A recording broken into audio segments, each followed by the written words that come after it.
ಪ್ರಪಂಚ ಎಲ್ಲ ನೋಡ್ಬೇಕು ಲೋಪರ್ ನನ್ನ ಮಕ್ಕಳನ್ನ. ಅವ್ನು ಏನ್ ತಿಂತಾನೆ ಹೊಟ್ಟೆಗೆ? ಪ್ರಪಂಚ ಎಲ್ಲ ನೋಡ್ಬೇಕು ಲೋಪರ್ ನನ್ನ ಮಕ್ಕಳನ್ನ.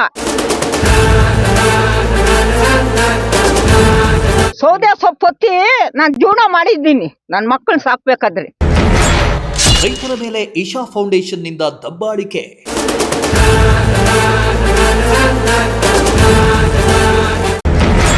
ಗೋಮಾಳ ಆಯ್ತು, ಅರಣ್ಯ ಆಯ್ತು, ಈಗ ರೈತರ ಜಮೀನು ಕಬಳಿಕೆ.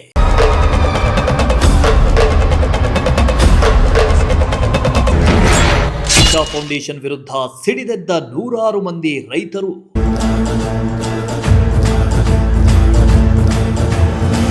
ಚಿಕ್ಕಬಳ್ಳಾಪುರ ತಾಲೂಕಿನ ಅವಲಗುರ್ಕಿ ಬಳಿ ಇಶಾ ಫೌಂಡೇಶನ್ ವತಿಯಿಂದ ಆದಿಯೋಗಿ ಇಶಾ ಕೇಂದ್ರ ತಲೆ ಎತ್ತಿದ್ದು ಪ್ರವಾಸಿ ತಾಣವಾಗಿ ಬದಲಾಗ್ತಿದೆ.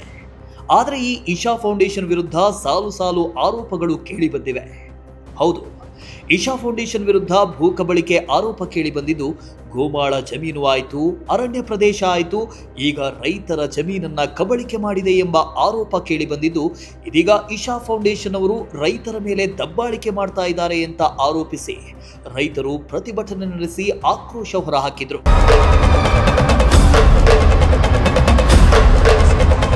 ಚಿಕ್ಕಬಳ್ಳಾಪುರ ತಾಲೂಕಿನ ಅವಲಗುರ್ಕಿ ಬಳಿ ಆದಿಯೋಗಿ ಇಶಾ ಕೇಂದ್ರ ನಿರ್ಮಾಣ ಆಗಬೇಕಾದ ಸುತ್ತಮುತ್ತಲ ಪ್ರದೇಶದ ಜನರು ಇದು ಪ್ರವಾಸಿ ತಾಣವಾಗತ್ತೆ, ನಮ್ಮ ಜೀವನ ಬದಲಾಗತ್ತೆ ಅಂತ ಖುಷಿ ಪಟ್ಟಿದ್ರು. ಆದರೆ 50ರಿಂದ 60 ವರ್ಷಗಳ ಕಾಲ ಸಾಗುವಳಿ ಮಾಡಿಕೊಂಡು ಬರ್ತಿದ್ದ ರೈತರ ಜಮೀನನ್ನ ಲಪಟಾಯಿಸಲು ಮುಂದಾಗಿ ರೈತರಿಗೆ ಅನ್ಯಾಯ ಮಾಡ್ತಾ ಇದ್ದು ರೈತರು ಸಿಡಿದೆದ್ದು ಪ್ರತಿಭಟನೆ ನಡೆಸಿ ಆಕ್ರೋಶ ಹೊರಹಾಕಿದ್ರು. ಇಶಾ ಫೌಂಡೇಶನ್ ಸುತ್ತಮುತ್ತಲ ಸರ್ವೆ ನಂಬರ್ 178, 179, 182, 182/2, 184/1, 183, 193ರಲ್ಲಿ ಸುಮಾರು 25 ಎಕರೆ ರೈತರ ಜಮೀನು ಇದ್ದು ಸುಮಾರು 60 ವರ್ಷಗಳಿಂದಲೂ ಸಾಗುವಳಿ ಮಾಡಿಕೊಂಡು ಬರ್ತಾ ಇದ್ದು, ಆದರೆ ಇಶಾ ಫೌಂಡೇಶನ್ ಅಕ್ರಮವಾಗಿ ಖಾತೆ ಮಾಡಿಸಿಕೊಂಡಿದ್ದಾರೆ ಅಂತ ಆರೋಪಿಸಿದರು. ಈ ಸಂಬಂಧ ಚಿಕ್ಕಬಳ್ಳಾಪುರದಲ್ಲಿ ಸಿವಿಲ್ ನ್ಯಾಯಾಲಯದಲ್ಲಿ ಹಾಗೂ ಬೆಂಗಳೂರಿನ ಕೆಟಿ ನ್ಯಾಯಾಲಯದಲ್ಲಿ ಪ್ರಕರಣವನ್ನು ಕೂಡ ದಾಖಲು ಮಾಡಲಾಗಿತ್ತು. ಈ ಜಾಗಕ್ಕೆ ರೈತರು ಕೋರ್ಟ್ನಿಂದ ಸ್ಟೇ ತಂದಿದ್ದಾರೆ.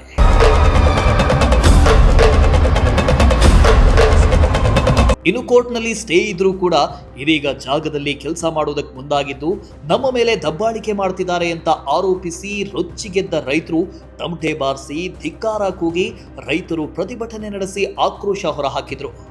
ಅಲ್ಲದೆ ಬಿಜೆಪಿ ಮುಖಂಡ ಮಾಜಿ ಎಂಎಲ್ಸಿ ವೈ.ಎ. ನಾರಾಯಣಸ್ವಾಮಿ ಅವರ ಸಂಬಂಧಿ ಸಕಲೇಶ್ ಕುಮಾರ್ ಅಕ್ರಮವಾಗಿ ಜಮೀನನ್ನ ಪರಭಾರೆ ಮಾಡಿಕೊಂಡು ವಂಚನೆ ಮಾಡಿದ್ದು ಅಲ್ಲದೆ ದಬ್ಬಾಳಿಕೆ ಮಾಡ್ತಿದ್ದಾರೆ ಅಂತ ಆಕ್ರೋಶ ಹೊರಹಾಕಿದ್ರು. ಮಕ್ಕಳು ಶಿಶುದ ಮಕ್ಕಳಿಂದ ನಾನೇ ಊಟಕ್ಕಿಲ್ಲ, ಏನು ಇಲ್ಲ, ಅನ್ಯಾಯ ಮಾಡ್ಬಿಟ್ಟು ಹೋದ್ರೆ ನಾವ್ ಹೆಂಗ ಸ್ವಾಮಿ ನಾವಿರೋದು? ನನ್ನ ಗಂಡನ ಪ್ರಾಣ ತೆಗೆದ್ರು, ನನ್ನ ಮಗನ್ ಸಾಕಿದ್ರು. ಇದೆಲ್ಲ ಯಾರು ಸ್ವಾಮಿ ನೋಡೋರು? ಇಷ್ಟ ಅನ್ಯಾಯ ಮಾಡ್ಬಿಟ್ಟು ಹೋದ್ರೆ ನಾವು ಬದುಕ್ಬೋದಾ? ಇಲ್ಲ, ಏನಾನು ಕುಡ್ದು ಸತ್ಕೋತೀವಿ. ಬೇಕಾದ್ರೆ ಸಮಾಧಿ ಕಟ್ಕೊಂಡಿಲ್ಲ ನನ್ನ ಮೇಲೆ ಅವನು, ಅಲ್ವಾ ಸ್ವಾಮಿ? ನಿಮ್ಗೆ ಹೆಂಗ್ ಗೊತ್ತಮ್ಮ ಜಮೀನಿದು? ಇದ ಮೆಡ್ರಾಸ್ ಅವರು ತಗೊಂಡಿದ್ರು, ನೀವೇ ಇರ್ರಪ್ಪ ಇದ್ರಾಗೆ ಅಂತಂದ್ರು. ನಾವೇ ಅವರು ಸಂಬಳ ಗಿಂಬಳ ನಮ್ಗೆ ಕೊಟ್ಟು ಬೆಳೆ ಬೆಳ್ಕೊಂಡು ತಿನ್ಕೊಂಡು ಒಬ್ಬನೂ ಸೇರಿಸ್ಬೇಡಮ್ಮ ಅಂದ್ರು. ನನ್ನ ಮಕ್ಕಳು ಅಷ್ಟು ಉದ್ದ ಮಕ್ಕಳಿಂದ ನಾನು 45 ವರ್ಷ 50 ವರ್ಷದಿಂದ ನಾನು ಇದ್ದೀನಲ್ಲ, ನನ್ಗೆ ಅನ್ಯಾಯ ಮಾಡ್ಬೋದಾ?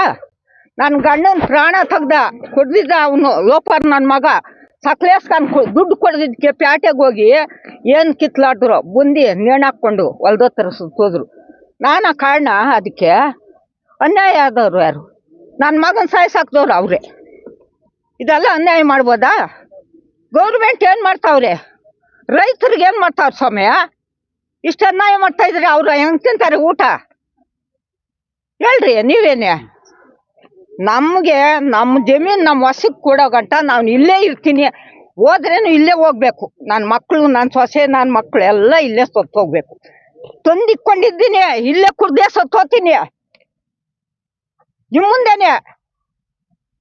ಪ್ರಪಂಚ ಎಲ್ಲ ನೋಡ್ಬೇಕು ಲೋಪರ್ ನನ್ನ ಮಕ್ಕಳನ್ನ. ಅವ್ನು ಏನ್ ತಿಂತಾನೆ ಹೊಟ್ಟೆಗೆ? ಅನ್ನ ತಿಂತಾನೋ ಎಮ್ಮಿದ್ದ ತಿಂತಾನೋ? ಬರೇಳ್ರಿ ಅವ್ರನ್ನ. ಸೌದೆ ಸೊಪ್ಪು ಹೊತ್ತಿ ನಾನು ಜೀವನ ಮಾಡಿದ್ದೀನಿ ನನ್ನ ಮಕ್ಕಳನ್ನ ಸಾಕ್ಬೇಕಾದ್ರೆ. ಒಬ್ಬರನ್ನ ಮಾರ್ಕೊಂಡಿದ್ರಿ ಅವತ್ತು ನಾನು ಮಾರ್ಕೊಂಡೇನು, ಬೇಡ. ಒಬ್ರಿಗೆ ಅನ್ಯಾಯ ಮಾಡೋದು ಬೇಡ. ಸಿವಿಲ್ ಜಡ್ಜ್ ಹತ್ರ ಸಿವಿಲ್ JMFC ನಡೀತಾ ಇದೆ, ಎಲ್ಲ ಕಡೆ ಕೇಸ್ ನಡೀತಾ ಇದೆ. ತಾಲೂಕು ಆಫೀಸಲ್ಲಿ ಖಾತಾ ಹಾಕ್ದಿರ ಮಾಡಿದ್ದೀನಿ. ಎಲ್ಲ ಆಗಿದೆ. ಆದರೂ ಅವ್ರಿಗೆ ಜಡ್ಜು ಅವ್ರು ಹೇಳ್ದಂಗೆ ಆರ್ಡರ್ ಮಾಡ್ಕೊಡ್ಬೇಕಂತೆ. ಜಡ್ಜು ನಮಗೆ ತಿಳಿದಿಲ್ಲ, ಜಡ್ಜ್ ಹತ್ರ ನಾವು ನಿಂತ್ಕೊಂಡು ಮಾತಾಡೋ ಅಷ್ಟು ಶಕ್ತಿನೂ ಇಲ್ಲ. ಅವ್ರು ಏನು ಕೊಟ್ಟಿದ್ದಾರೆ ಸ್ಟೇ, ಆ ಸ್ಟೇನ ನಾನು ನಮೂದನೆ ಮಾಡಿರೋದಕ್ಕೆ ಇದು ನಾಟ್ ಟು ಎಲ್ನೆಟೆಡ್ ಅಂತ ಐತೆ, ಪರಬಾರೆ ಮಾಡಬಾರ್ದು ಅಂತ ಐತೆ. ಪರಬಾರೆ ನಾವು ಮಾಡ್ತಾ ಇಲ್ಲ, ನಾವು ಕ್ಲೀನ್ ಮಾಡ್ಕೊತಾ ಇದೀವಿ, ನಮ್ಮದು ಜಮೀನು ಅದು ಇದು ಅಂತ ಅವಶ್ಯ ಶಬ್ದಗಳಿಂದ ಇಲ್ಲಿರುವಂಥ ಸಿಬ್ಬಂದಿಗಳು ಇವರೆಲ್ಲ ಸೇರಿಕೊಂಡು ನಿಂದಿಸ್ತಾ ಇದ್ದಾರೆ. ಆದರೆ ರೈತನ ಕೀಳ್ಮಟ್ಟವಾಗಿ ಕಳ್ಳನ ಮಕ್ಕಳು ನೀವು ಡೂಪ್ಲಿಕೇಟ್ ಡಾಕ್ಯುಮೆಂಟ್ಸ್ ಕ್ರಿಯೇಟ್ ಮಾಡ್ತೀರಾ ಅಂತ ಹೇಳ್ತಾರೆ ಇಲ್ಲಿರೋರು. ಆದ್ರಿಂದ ಅದಕ್ಕೆಲ್ಲ ನಮಗೆ ತುಂಬ ನೋವಾಗ್ತದೆ. ಆದ್ರಿಂದ ದಯವಿಟ್ಟು ತಮ್ಮ ಕಡೆಯಿಂದ ಕಳಕಳಿ ಮನವಿ, ನಮ್ಗೆ ಏನಾದರೂ ಮಾಡಿ ಸಹಾಯ ಮಾಡಿ, ನಮ್ಮ ಜಮೀನು ನಮ್ಗೆ ಉಳಿಸ್ಕೊಡಿ. ಹೆಸರಲ್ಲಿ ನಡೀತಾ ಇದೆ, ಆದ್ರೂ ಸ್ಟೇ ಇದ್ರೂ ಇವ್ರು ಕೆಲಸ ಮಾಡ್ತಾನೆ ಇದ್ದಾರೆ. ಬಂದು ಕೇಳಿದಾಗೆಲ್ಲ ಯಾರು ನಮ್ಗೆ ಅಷ್ಟೊಂದು ಬೆಂಬಲ ಕೊಡೋರು ಇಲ್ಲ. ಇವತ್ತು ಧೈರ್ಯ ಮಾಡಿ ಬಂದಿದ್ದೀವಿ, ನೀವೆಲ್ಲರೂ ನಮಗೆ ಸಹಾಯ ಮಾಡಿ ಮೋಸ ಆಗ್ದಿರ ನಮ್ಮನ್ನ ಕಾಪಾಡಿದ್ರೆ ಅಷ್ಟೇ ಸಾಕು. ಕ್ಲೀನ್ ಮಾಡಿರೋವಾಗ ರಂಗಪ್ಪ ಅನ್ನೋರು ನಮ್ಮ ಮೇಲೆ ಕೇಸ್ ಹಾಕಿದ್ರು. ಕೇಸ್ ನಮ್ಮ ಕಡೆ ಆಯಿತು. ತಿರುಗಿ ಇದ್ ಕಡೆಗೆ ಬರೋಕ್ಕೆ ನಮ್ಮನ್ನು ಬಿಡಲಿಲ್ಲ. ನಾವಿಷ್ಟು ಕಷ್ಟ ಬಿದ್ದು ನಮಗೆ ಜಮೀನು ಇಲ್ದಿದ್ವೆ, ಬೇರೆಯವ್ರಿಗೆಲ್ಲ ಇಷ್ಟೆಲ್ಲ ಜಮೀನು ಹೆಂಗೋಯ್ತು? ನಮ್ಗೆ ನ್ಯಾಯ ಇಲ್ವಾ? ಅವ್ರಿಗೇನೆ ನ್ಯಾಯ?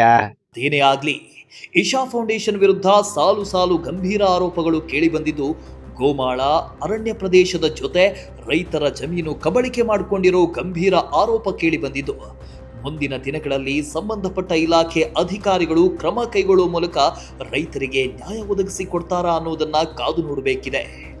ಮೋಹನ್ ಕುಮಾರ್, ಪ್ರಜಾಶಕ್ತಿ ಟಿವಿ, ಚಿಕ್ಕಬಳ್ಳಾಪುರ.